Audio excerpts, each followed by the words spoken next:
It's going down. Stonecutters Podcast. Aaron Hankins Will Catlett in the building. in the building. It's happening. It's happening. The views expressed on this podcast are of the hosts and of no one else. They do not reflect the views of their employers. Yeah. Just a disclaimer, just before we get things started. Will, how has your week been going? How was last week? How have you been since the last time we spoke? Man, amazing. I've been amazing. My baby's growing up so fast. And, I finally got, I guess I say a peak of daylight because I've been building. So today I was able to kind of ride in my car coming from the gym, no music on, no phone calls to answer, no text messages to answer. I was able to unwind my mind and just enjoy the ride and be open to the beautiful thoughts that will come into my mind.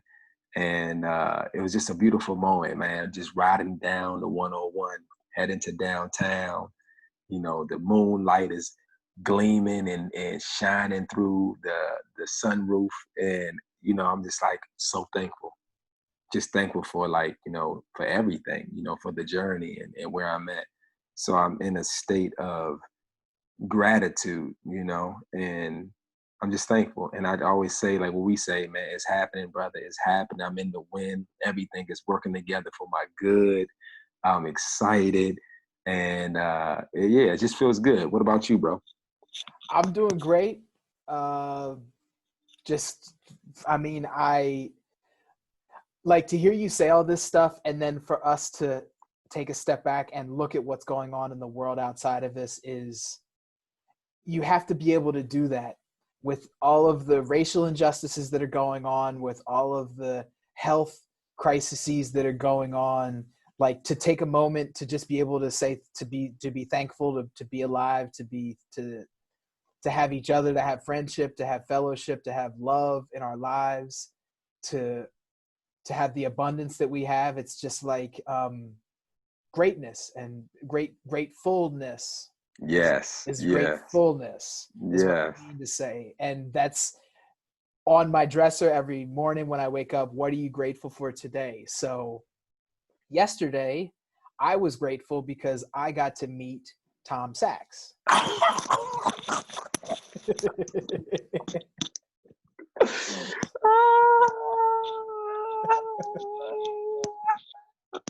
Yo, I was screaming if the baby was asleep. Please don't. Please don't wake that baby. It is happening. It is happening.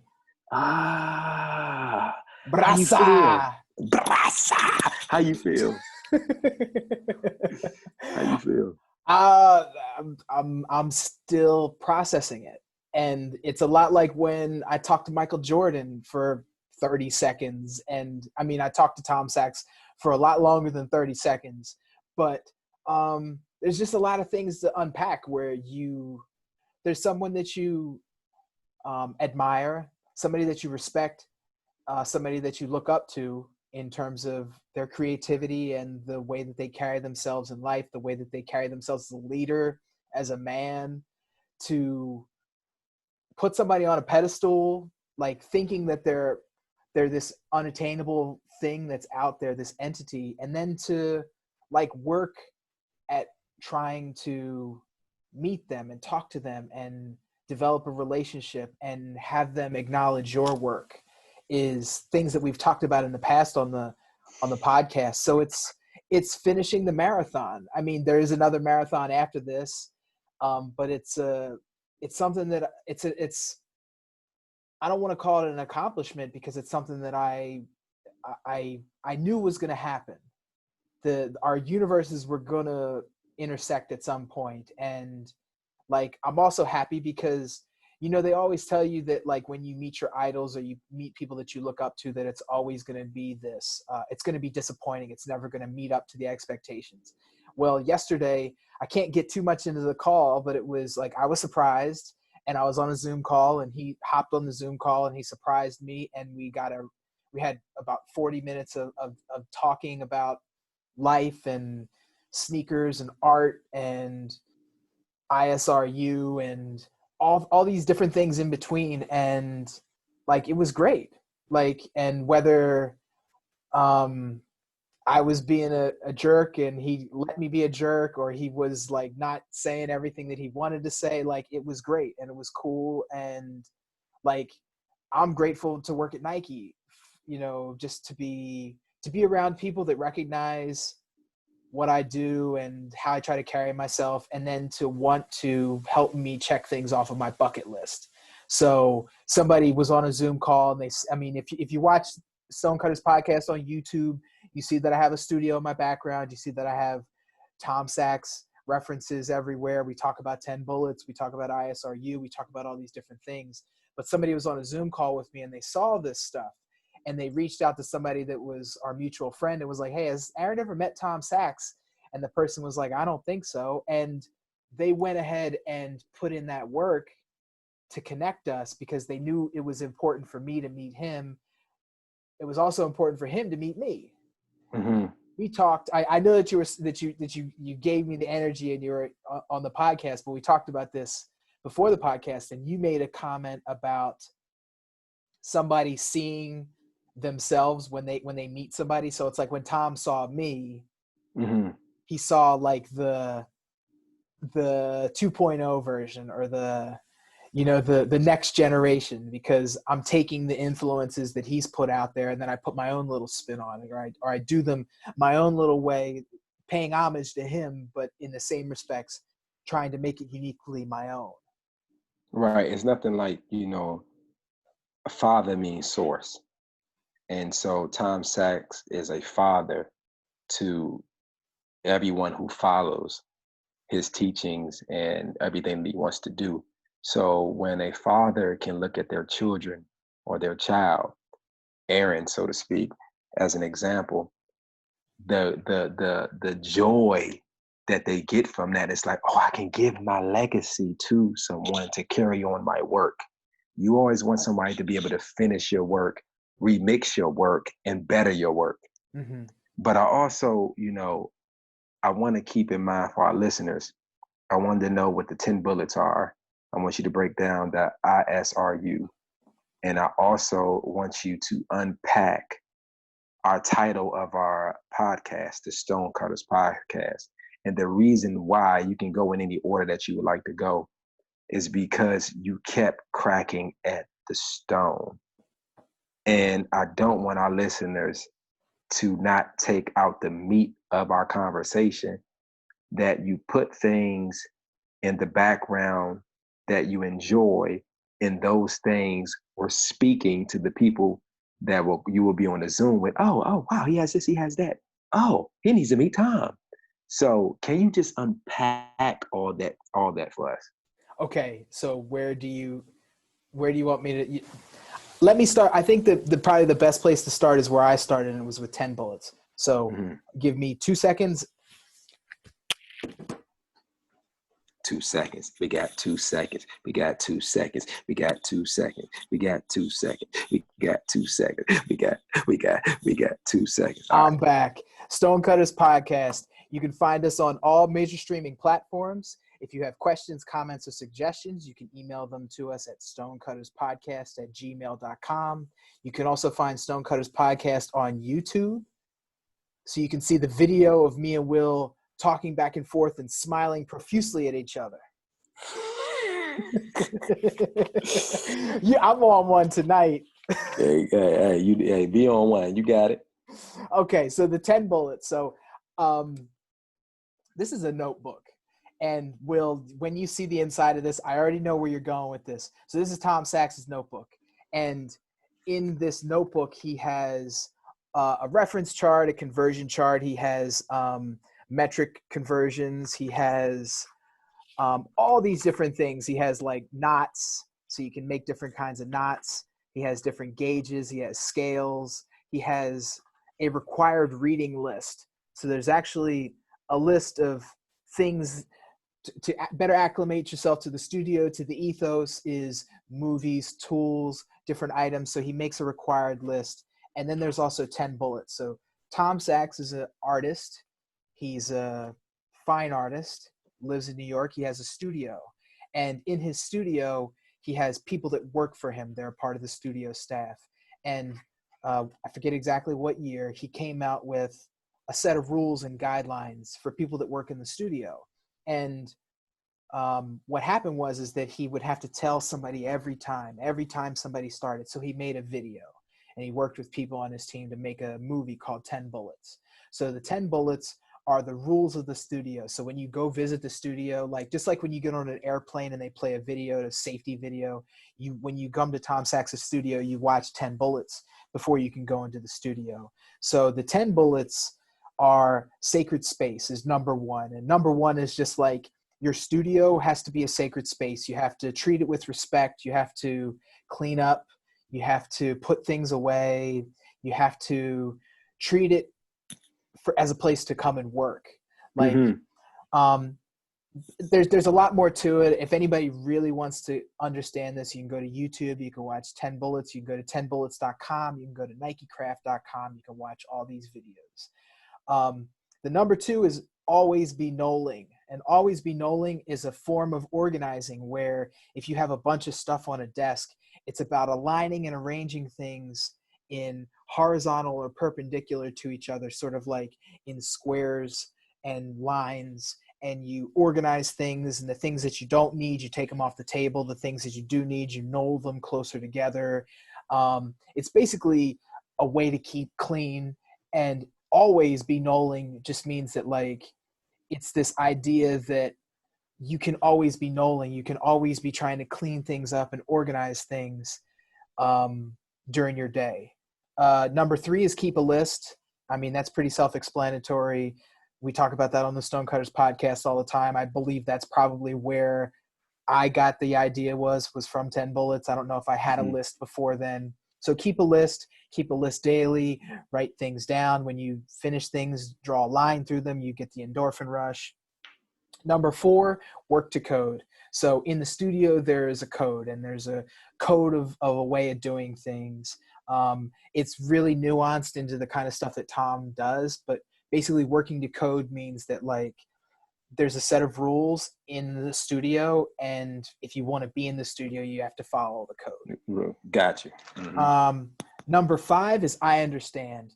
And I understand is a communication bullet point. And basically what it talks about is that, like, if me and you are talking and we're in the studio and you understand what I'm talking about and I'm asking you to do something, if you get it, you say, I understand. And it's feedback. And if I tell you to do something, if I ask you to jump on the roof and put a trampoline over here and then jump into this body of water and you don't get it, you say, I don't understand. So it's I understand, I don't understand. So it's one of these things that, like, if you're there and somebody says something, you don't get it, you say, I don't understand. And it's supposed to be a trigger to help people communicate more effectively and better. Got you. No entiendo. Copy. Yeah. Number six is Leatherface.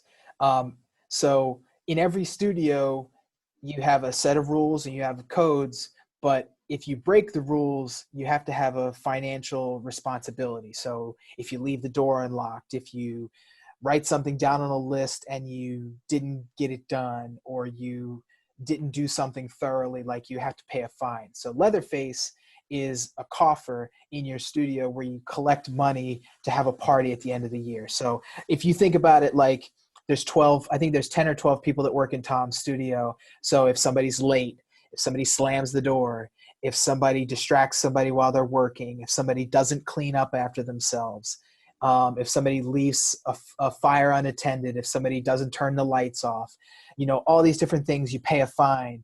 But at the end of the year, you have a party with what everybody sort of contributed to the fine bucket. Number seven, thoroughness counts. It's basically about being thorough in everything that you do. We talk about this on the podcast as well. Thoroughness is when you do something and when you complete it, you've completed it to the best of your abilities, and you've left no stone unturned. In the film, they show a video of somebody repairing a piece of wire that got damaged on a lamp. And thoroughness means that you solder the wire, you put the heat shielding on it, and then you see that you're about to run out of heat shielding. So then you go tell the studio manager that you're running out. Then you come back, then you clean your station off, then you check to make sure that the light works. So it's really about being thorough and making sure that you get everything done. Number 8 is be on time. That one's a pretty self-explanatory. If you're on time, you're late. If you're early, you're on time. Number 9 is reset. And this is an old set of bullet points, but basically it means reset just means that like you have to take time to reset and to step away. There's a work hard, play hard, and you have to make sure that they're balanced equally. And then number 10 is persistence. And it's about being persistent. It's about staying persistent. It's about smart people don't win in the end. It's persistent people. The strongest people don't win in the end. It's the most persistent.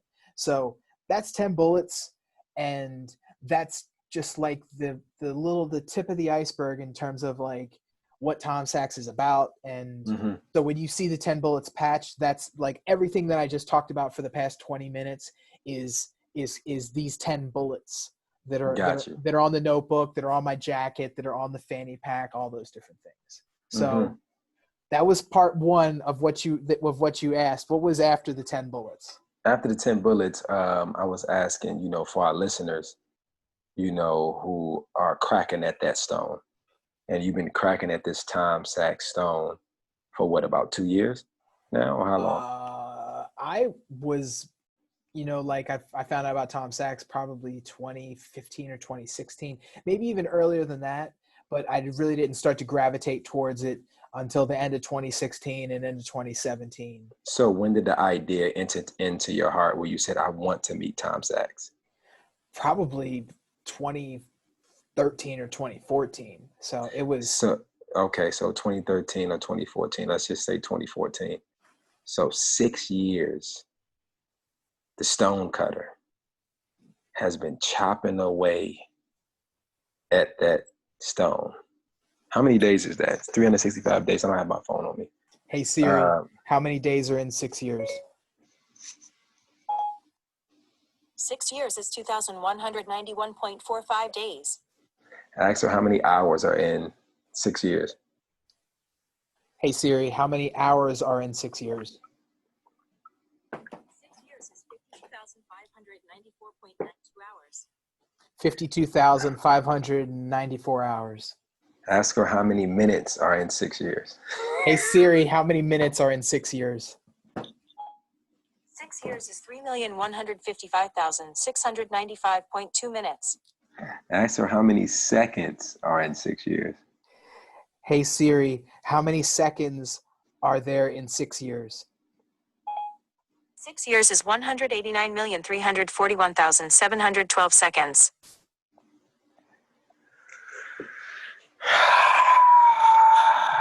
What was the purpose of drilling down to the seconds? Because everything counts. Every hit counts. And you can track that progress. So someone who is at the point of giving up on their dream or giving up meeting someone that they want to meet to inspire them, I had you go from days, years to days, to hours, to seconds, so that you can kind of see the progress and why you can never give up on your dream. Every second counts. Every time you deposit something into that piggy bank, it will pay you an investment. Every time you hit at that stone, you're like, man, I'm tired. But seconds are going by, minutes are going by, hours are going by, days are going by, years are going by. But the stonecutter knows that at some point, he might not know when, might not even know how, but he is definite to know that the rock will crack. That's what we teaching our listeners. And that's so encouraging to me, because I've been at a lot of things in my life a long time. And his number 10 bullet is being persistent. The stonecutter must be persistent. And that's who we are, raising up that listens to this podcast. Because some people give up right at that second that is about to crack. It's like when you lifting up weights and the train's like, come on. Even though you're shaking, You know that you got just enough strength left to push the bar up. And so now, after all those days, hours, minutes, seconds, I was jumping, even though I heard the story before, just a little bit on the podcast, because it was hitting me different to be like, yo, you kept cracking at the Tom Sachs rock. And eventually it cracked. And now you're going to look inside of that rock, and you're going to be able to pull and see all the things that you didn't see, before. All the things that you can connect to that you didn't see before. All you saw was this rock like this.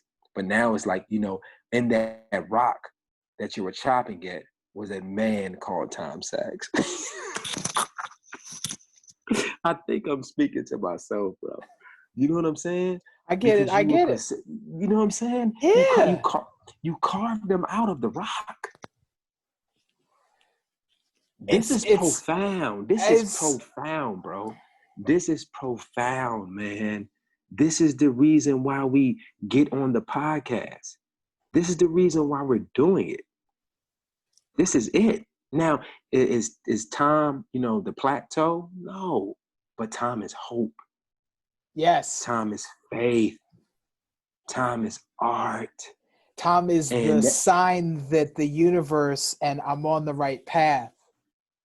He's like, he's waving me through. He's like, yes, this is the right way. Keep going. Like keep going. Keep going. You said it's a marathon. Keep going. Keep going. So for someone else that's listening, your rock may be named a different name. Ann's rock, this particular rock was Tom. Your rock may be engineering. Your rock may be whatever, art. Your rock may be so many different things. My rock happens to be acting. You know what I'm saying? At the present time and moment. And I'm cracking at that rock. I'm cracking at it. And I want our listeners to crack at the rock. Don't stop hitting the rock. I don't care if your hands hurt, your mind hurt, your banking account is empty. It doesn't matter, because the reward is when the rock cracks open, there's a treasure that will really reignite you.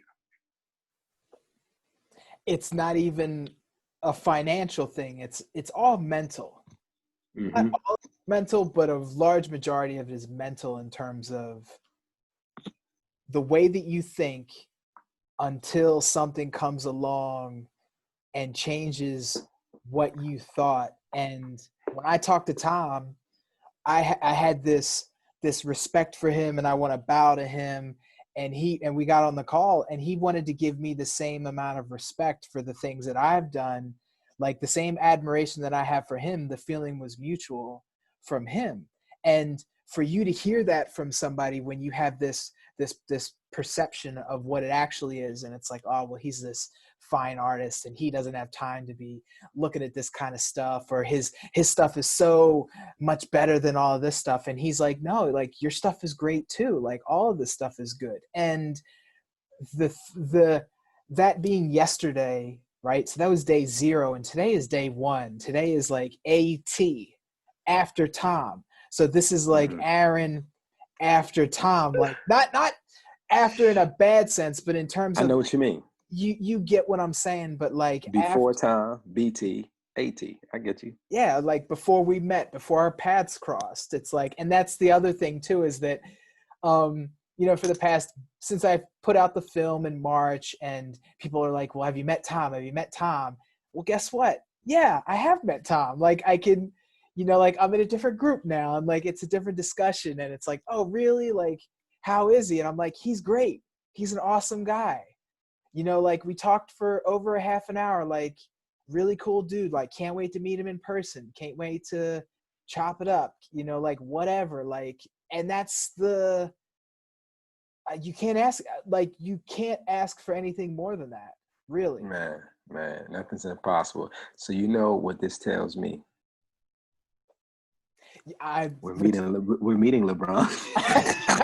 Okay, yeah, we're meeting LeBron. I thought you were going to talk about the Stonecutters notebook, because I was. Oh yeah, we working on that. We're working on that. That's in the works. That's in the works. LeBron is.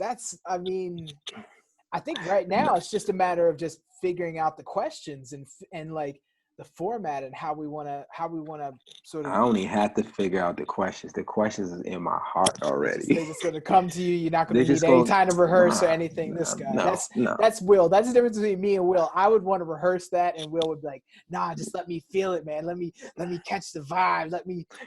Gotta catch the vibe, man. You know, the king got to talk to the king. You know what I'm saying? It's a king's feast. It's a king's feast. Nah, that's awesome, man. I want to say it again to our listeners and those who are watching us on YouTube. Just be encouraged and be thankful, and take what you can pull out from our journey as we continue to, walk this thing out. Sometimes we walking, sometimes we crawling, sometimes we running, sometimes we even sprinting with speed or flying. You can get there. We hear it as we growing up. You can be anything that you want to be, and it sounds cliche, but the reason why it sounds cliche is because most people tell you that you can be whatever you want to be, but they don't give you the principles of how to get there. I wish at times when I was younger that someone would say, "Hey man, just keep cracking at it, just keep going at it." And people did. They told me that in different forms. But now that I'm older, I can understand it even more. My mind has developed and expanded. I can understand it even more. But I'm telling someone that may be listening right now to Aaron's story, my story, to continue to pursue your dream and the things that you want to happen. Don't stop pursuing them. Don't matter if you don't have any money. The money will come. The relationships will come.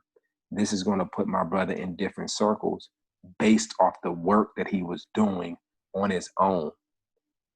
This is what's going to cause him to move to the next level. So I want you guys to pull the meat out of these conversations. People say all the time, they just get on here and smile and talk and laugh at each other. Why they just call each other? But there's no platform like this, bro, to watch your journey and watch your journey. Exactly. Just to see you grow and vice versa. It's like, wow, man, you're just glowing, bro. You're just growing. You're just growing, man. You're just growing. And I'm just proud. I'm proud to see, what you're going to do at Nike, what you're going to do with your art studios, how the world is going to be changed just by your thoughts and your consciousness of thinking. And I'm excited, what we're going to do together. And I'm excited with the people that's on the podcast. There's somebody right now, like, look, I'm doing everything that Will says. I'm doing everything that Aaron says. And you know what? We're going to meet that person. And that person is going to be the 2.0 or the 3.0 or the 4.0 or the 5.0 or the 10.0. Yes. You know what I'm saying? This is the exchange. You know what I mean? Damn. And you said something, and I want to just make a comment about it. Like, everything that I did it for myself first. Everything was selfishly, it was to serve me first. I made the film because I was on Instagram and I collected all of this stuff about the overshoe, and then I wanted to put it together to challenge myself to see if I could do it. And all of the things to get to Nike were, I did them to get to Nike, but I had to do them for myself. I had to go to Pensole. I had to learn all these different things because, like, I knew that it was going to make me a better person first. Mm-hmm. Because I could have easily paid a recruiter, or I could have paid a consultant to, like, tell me how to get a job at Nike and everything, but I had to do the things for myself. So to our listeners, the thing that you want to do, if you figured it out, if you are chipping away at it, to remember who it's for ultimately. It's for the betterment of yourself, right? Like, all of these things and all this work that I put out there externally to finally be validated and be acknowledged by a great artist, a world-renowned artist, is to make me a better person, to make me that much more wiser, and to now to be able to turn to look at Tom and be like, thank you, and then to turn the other way and to now be able to help other people and to inspire other people the same way that Tom does with me. That's wow. so I just want to say this, you know, and it may go over some people's heads, but I'll say it because maybe someone will get what we're saying, you know, 50 years from now, or maybe they get it now. Everything in the outside world came from within. The reality of a chair is hidden in a tree. The rock that Aaron has been chopping at really is himself. Tom was not outside of Aaron, he was inside of Aaron. But Aaron had to keep chopping at the rock. The rock you're truly chopping at is not outside of you. It's inside of you. But we must look within in order to continue to chop. So I think I want to leave with that tonight. I want that to rest and sit, you know, because so many of us are thinking everything is external when it's really internal. Every dream that you would ever want to do, every idea, every invention, everything, it's locked up in you. But the key is, how do you get it out? And we left a lot of mysteries and a lot of jewels, you know, through all our episodes. I don't even know what episode we're on now. But that is the key. That is the key. That is the key. That is the key.